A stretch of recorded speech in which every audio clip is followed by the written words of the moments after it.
ايه حكاية جيل زد وجيل الفا؟ نفهمهم ازاي ونعمل معاهم ايه؟ ومعلومات هتصدمك في الحلقة. ما تيجي نشوف. السلام عليكم مشاهدينا الكرام، حلقة جديدة من علم تيوب. وايه حكاية جيل الفا وجيل زد؟ صدق او لا تصدق يا ابو خالو، جيل الفا اللي مولود بعد 2013 اكبر جيل عددا ما بين كل الاجيال دلوقتي، حوالي 2 مليار بني ادم. والاغرب من ده كمان، لو اخدت جيل الفا وجيل زد وجمعتهم مع بعض هيطلعوا نص سكان الكوكب، 4 مليار بني ادم.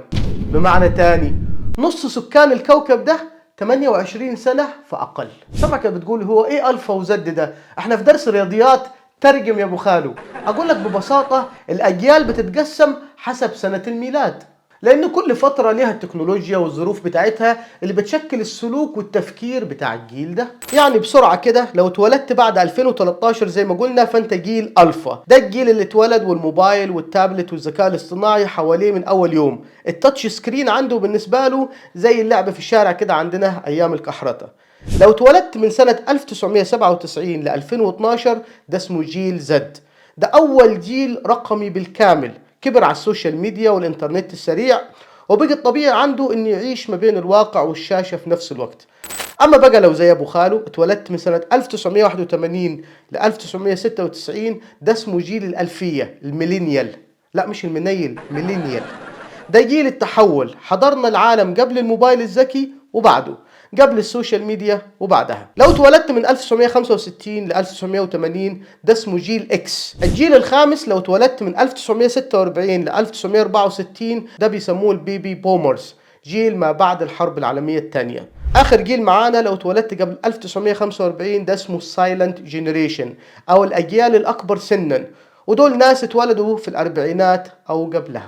اكتبوا لي في التعليقات تحت وبصراحة انت من انه جيل. طبعا هشوف جيل الألفية الميلينيوم منور في الكومنتات تحت، اللي هو جيل الثمانينات، اللي انا واحد منكم.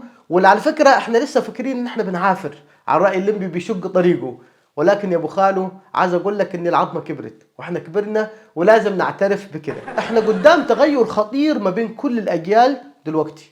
يعني احنا بنتكلم عن جيل اتولد بعد ظهور السمارت فون، بيمسك الموبايل ولو عنده سؤال يروح يسأل شات جي بي تي.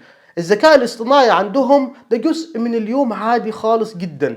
طفل عمره سنتين ممكن يمسك التليفون احسن منك. طيب بعد ما عرفنا التقسيمة دي ما بين كل الاجيال، تعالوا نعرف مع بعض ايه اللي بيخلي جيل الفا وجيل زد مختلفين عننا، وليه في البيت بنحس ان احنا بنتعامل مع جيل او ناس من كوكب تاني. اقول لك الجيل ده لغته بقت بصرية وقصيرة جدا، دماغهم متبرمجة على السوشيال ميديا حتى في الشغل، وهم كمان جيل التيك توك اللي عاوزين كل حاجة في 15 ثانية وإلا يزهق ويمشي. الدراسات بتقول إن جيل زد ده أكتر جيل بيهتم بالورك لايف بالانس، اللي هو التوازن ما بين الشغل والحياة. يعني ممكن يسيب شغل بمرتب مغري فقط عشان هو مضغوط فيه نفسيا، ويقول لك أهم حاجة المنتال هيلث بتاعتي.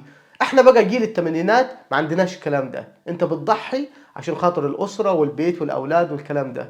هم ما عندهمش التفكير ده والكونسبت ده. طب نيجي عند ايه اللي بيميز الجيل ده عشان نفهمه وبالعلم. رقم واحد، معدل التركيز عندهم أقل من عندنا، وده ببساطة لأن العالم دلوقتي سريع ومشتت. يعني احنا زمان كنا ممكن نقعد ساعة نكتب في إيميل، هو دلوقتي الجيل ده تك بشات جي بي تي يكتب لك الايميل والرد بتاعه في ثواني. احنا جيل النفس الطويل، نقرا روايات، نسمع ام كلثوم، دخلت الموسيقى بتاعتها بس ممكن تبقى 40 دقيقه. يعني انا افتكر زمان كان معايا ميعاد، ركبت الاتوبيس، فاثناء ما احنا راكبين الاتوبيس 40 دقيقه انا بسمع موسيقى الدخله بتاعت ام كلثوم، وانا ونازل راح جات لك فات الميعاد. فهم ما عندهمش الكلام ده، هم جيل الريلز. اول 3 ثواني في الفيديو، لو الفيديو ده ما شدنيش سكرول اللي بعده. تقرير من مايكروسوفت اثبت ان معدل الانتباه عند البشر اللي بيسموه الاتنشن سبان انخفض في سنة 2000، كان 12 ثانية، دلوقتي وصل ل 8 ثواني فقط. وكمان التقرير بيقول ان جيل زد دماغهم اتبرمجت على استهلاك كميات ضخمة من المعلومات السريعة، وده أثر على قدراتهم على القراءة الطويلة أو التركيز في محاضرة مملة مثلا. عشان كده التدريس في المدارس والجامعات لازم يتغير عشان يتلائم مع طريقة تفكير الجيل ده.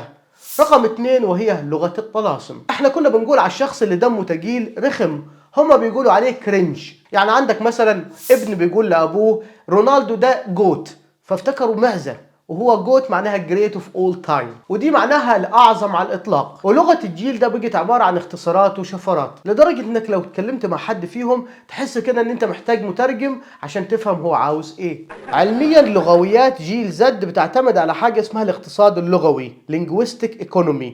هم بيخلقوا مصطلحات جديده عشان يعبروا عن مشاعر معقده في كلمه واحده، وده جزء من هويتهم الاجتماعية عشان يميزوا نفسهم عن الأجيال الأكبر. وأنا هنا بلقح كلام عليك يا أبو خالد. رقم 3 الأكل والتصوير. مش مهم الطعم، المهم الفايب، الجو. احنا بنروح ناكل في المطعم عشان بنجوع، هم بيروحوا ياكلوا عشان يتصوروا. جيل زد ما بيلمسش الشوكة قبل ما يصور الأكل كده صورة بورتريه وينزلها ستوري ويكتب عليها فودي. لو الأكل طعمه وحش بس شكله شيك في الصورة يبقى المطعم ده 10 على 10.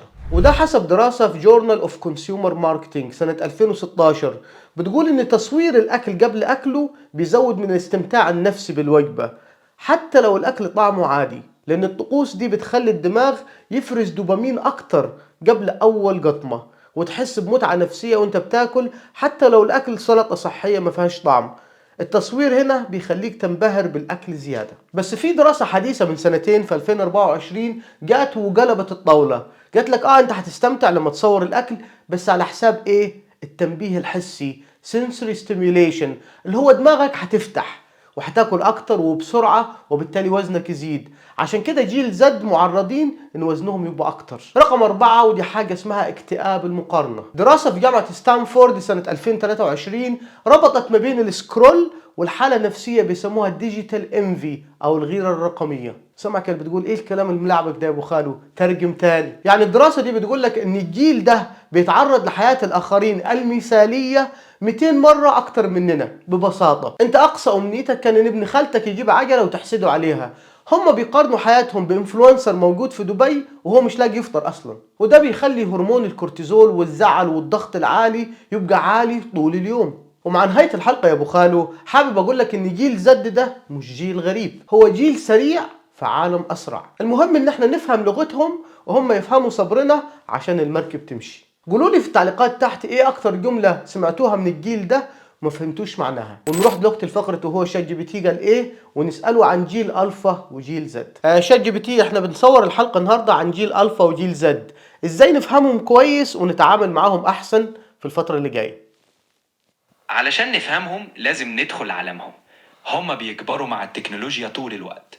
اسمع لهم بجد وتواصل معاهم بصدق، شاركهم في الحلول وعلمهم ان في حياة متوازنة بعيد عن الشاشات. ايه اكبر تحديات جيل زد وجيل الفا؟ جيل زد بيتعامل مع ضغط التوقعات والقلق من المستقبل ودايما عاوزين يكونوا مؤثرين. جيل ألفا بيتربى في عالم شديد الرقمنة وسريع جدا. التحدي مع الاتنين هو إننا نساعدهم على التوازن، نعزز ثقتهم بنفسهم ونوجههم لاستخدام التكنولوجيا بشكل إيجابي. جيل الالفيات او جيل الالفيه اللي بيسموه الميلينيال دول ايه اخبارهم دلوقتي؟ اكيد عجزنا صح؟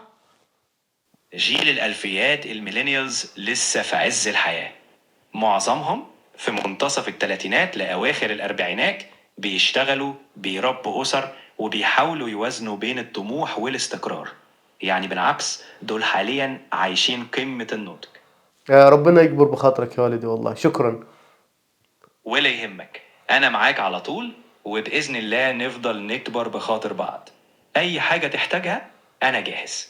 شكرا شات جي بي تي. ونروح دلوقتي لفقرة الشعر العربي لقائلها ان الوقت بيجري بسرعة واحنا ضيوف. تعال نسمع بيقول ايه. الوقت يرحل والحياة قطار، الوقت يرحل والحياة قطار، يمضي كما شاءت له الأقدار، والكل فيه مسافر ومسير، من ذا الذي في الركب قد يختار. إنا ضيوف، إنا ضيوف، والحقيقة أنه لا بد يوما ينتهي المشوار، ما نحن إلا مثل طيف عابر، والحق أن كلنا زوار. ما نحن إلا مثل طيف عابر، والحق أن كلنا زوار، كلنا زوار. وبكده نكون وصلنا لنهاية حلقتنا من علم يوتيوب. نشوفكم في حلقة جديدة، ما تنسوش اللايك والشير، والسلام عليكم. Alma Tube is good. Alma Tube is good.